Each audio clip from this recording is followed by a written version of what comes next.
Souvent, quand on voit des gens qui sont assis dans la foi, des gens qui ont une relation, une communion avec Dieu, des hommes et des femmes de foi, on a l'impression que c'est tombé du ciel, ou bien peut-être ils sont nés avec, ou bien ils sont particuliers à Dieu. Non, hein?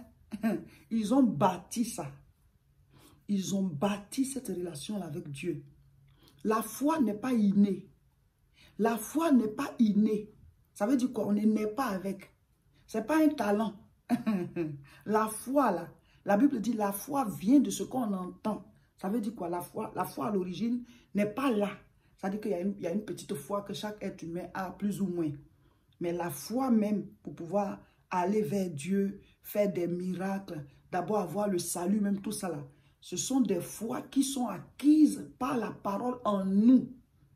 Donc, elle n'est pas innée. La foi n'est pas innée. La grande foi est un homme de miracle, une femme de miracle, une femme de prière, une femme consacrée, un homme consacré, un homme qui aime Dieu. Ce ne sont pas des choses avec lesquelles on est. Non, ce sont des choses qui sont acquises. C'est-à-dire que tu dois te bâtir une foi. Tu dois te bâtir une vie, une relation avec Dieu. Tu dois bâtir ta communion avec le Seigneur.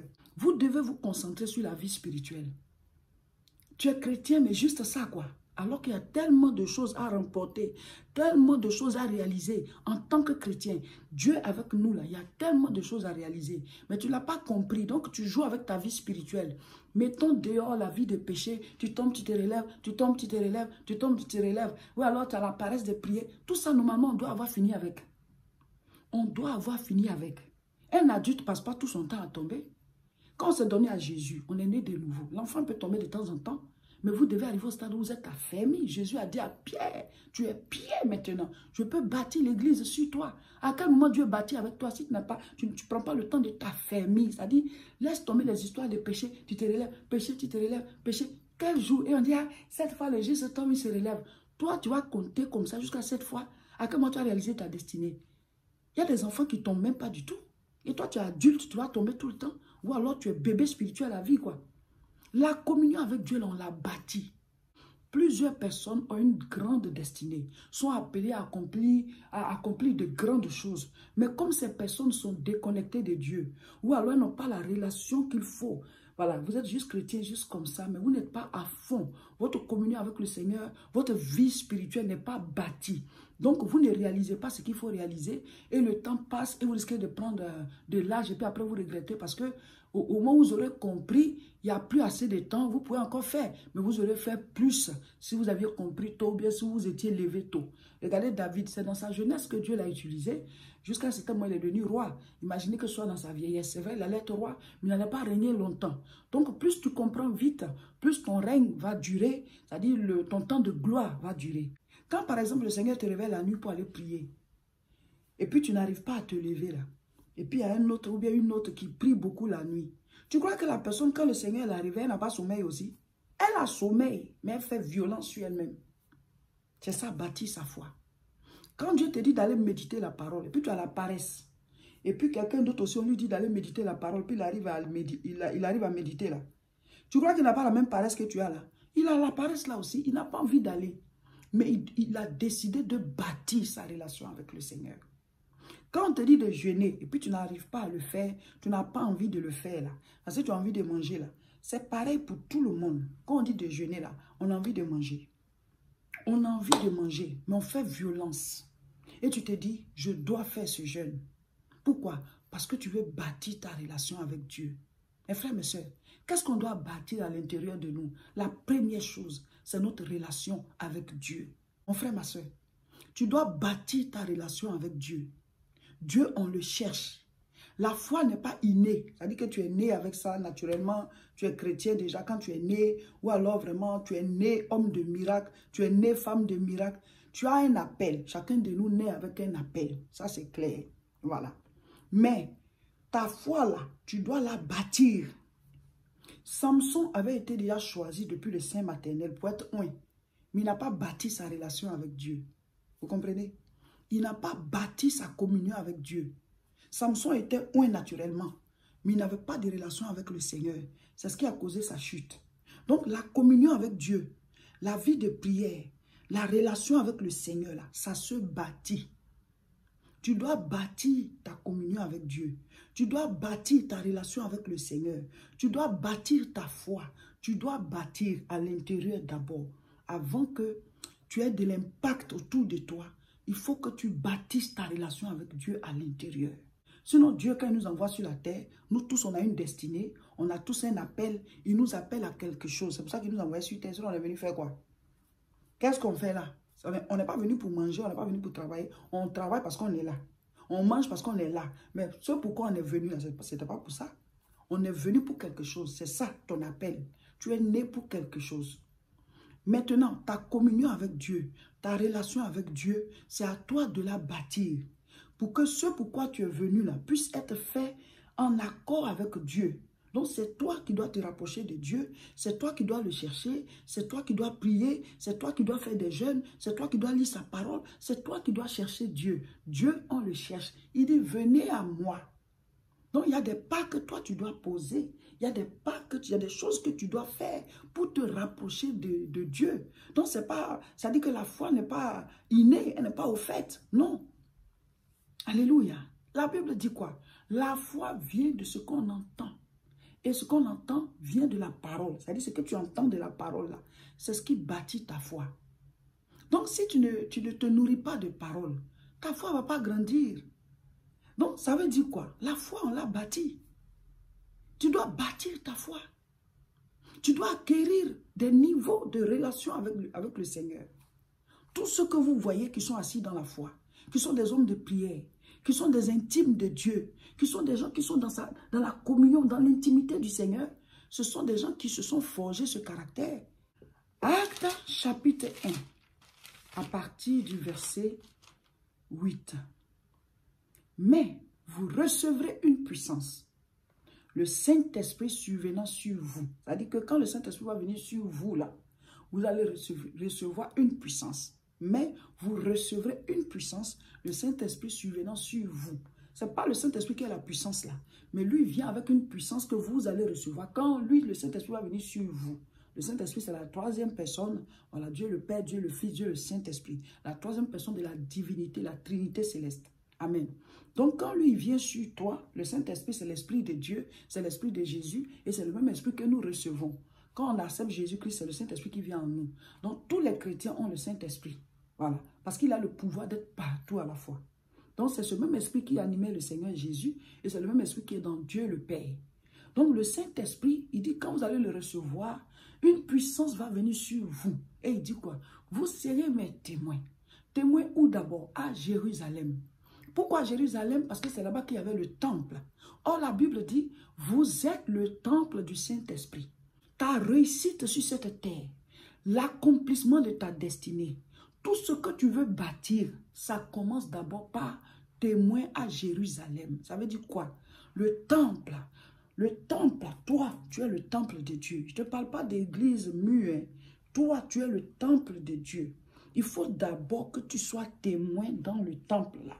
Ta relation avec Dieu, ta communion avec Dieu, ta vie de prière, la méditation de la parole et l'obéissance à cette parole. Il faut d'abord que ta relation avec Dieu, là, tu la bâtisses. Ce n'est pas le Seigneur qui va venir prier pour toi. Ce n'est pas lui qui va jeûner pour toi. Ce n'est pas lui qui va lire la Bible pour toi. Ce sont des choses que toi, tu dois faire. Et étant rempli de ça, Dieu avec toi, tu vas réussir, tu vas accomplir ta destinée. Lisons.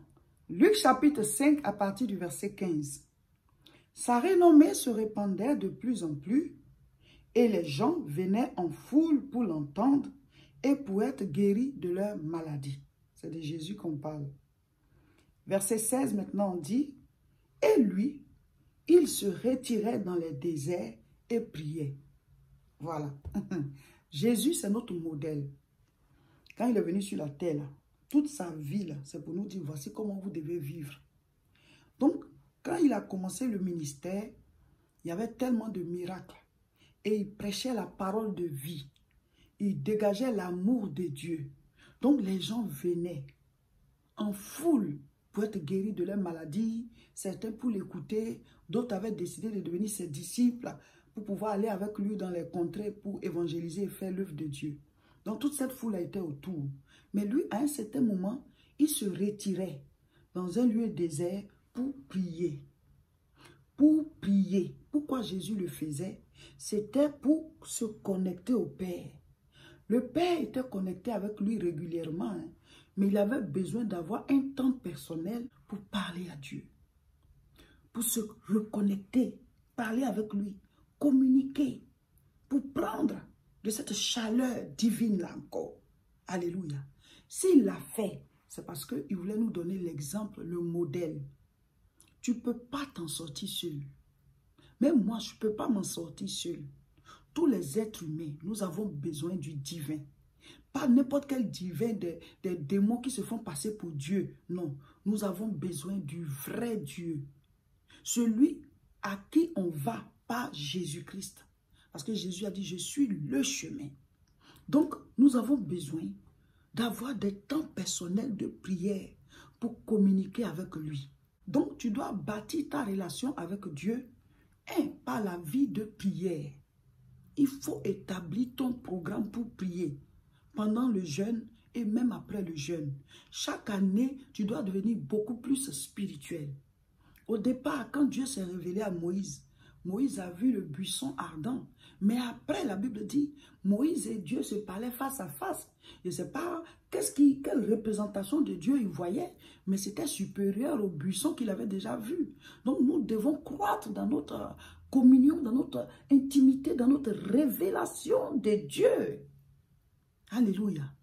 Bâtis ta relation avec le Seigneur en faisant à soi une vie de prière régulière, organisée. Quand c'est l'heure de la prière, je dois prier. Organise-toi. Si tu pries régulièrement, tu seras régulièrement en contact avec Dieu et le reste va suivre. Lisons un autre passage biblique. 2 Timothée chapitre 4, le verset 13.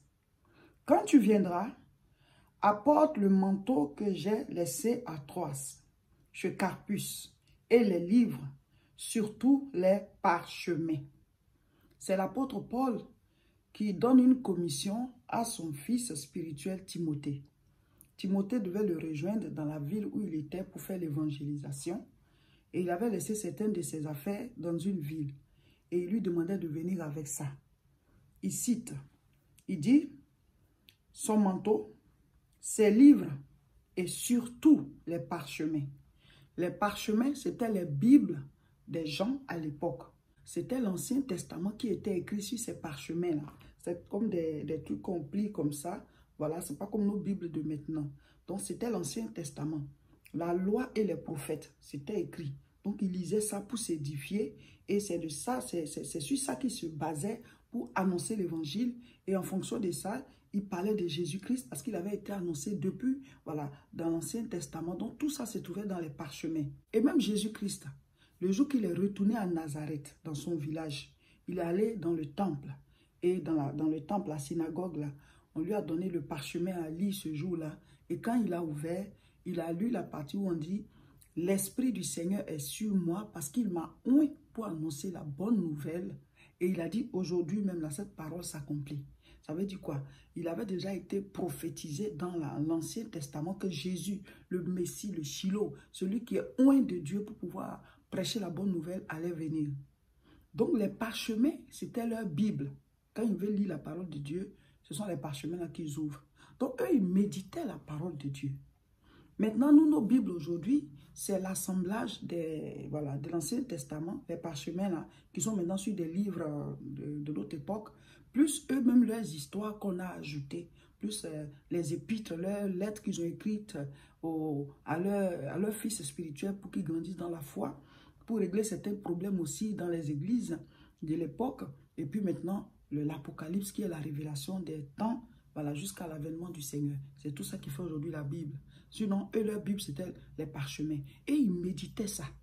Donc, 1, tu dois prier pour bâtir ta relation avec Dieu.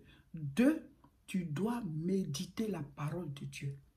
Et 3, tu dois obéir, c'est-à-dire vivre en fonction de cette parole, faire ce que Dieu te dit de faire. Ça ne sert à rien de méditer si tu ne fais pas ce que Dieu te dit de faire. Ça ne sert à rien d'écouter les enseignements si tu n'es pas capable de les appliquer. Pour que Dieu soit avec toi tous les jours, tu dois faire ce que Dieu dit de faire, tu dois agir selon sa volonté. Et je vais lire ce dernier passage-là. Jean chapitre 8, verset 29.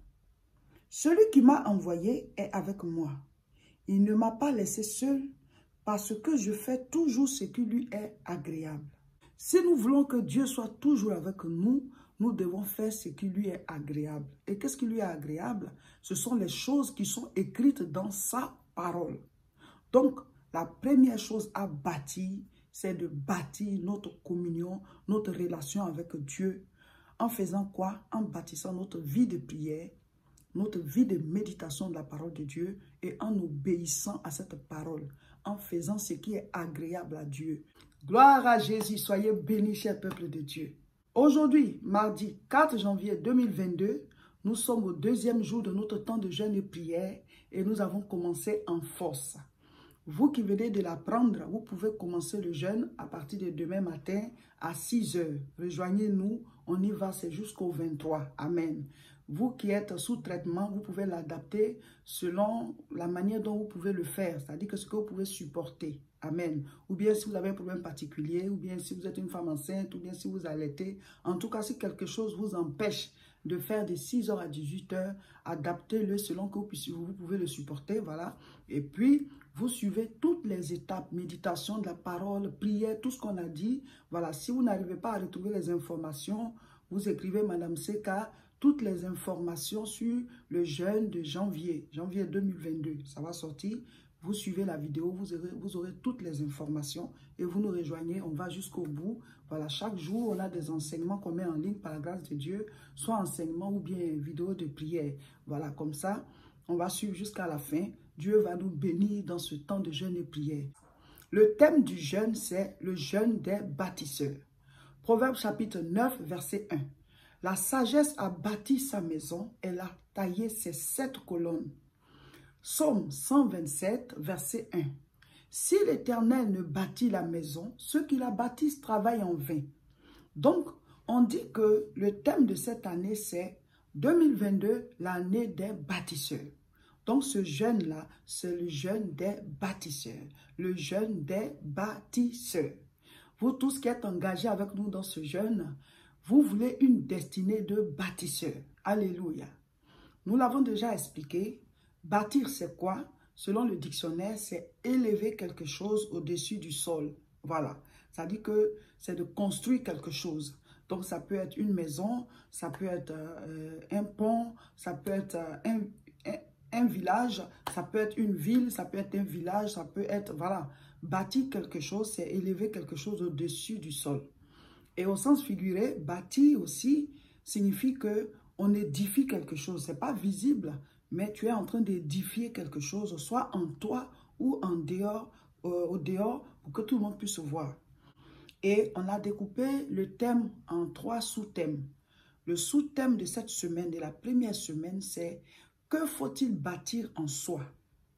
Eh oui, que faut-il bâtir en soi? Parce qu'avant de bâtir dehors, il faut d'abord bâtir à l'intérieur. Ou alors faire les deux en même temps.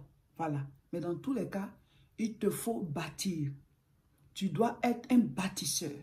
La première chose à bâtir, mon frère, ma soeur, c'est ta relation avec Dieu. Voilà, chers frères et sœurs, c'était l'édification du jour. Nous sommes au deuxième jour de notre temps de jeûne et prière. Demain, mercredi, on sera en direct à partir de 12 h. L'enseignement de demain, là, c'est le direct. Donc, si vous n'avez pas pu suivre, vous le prenez après.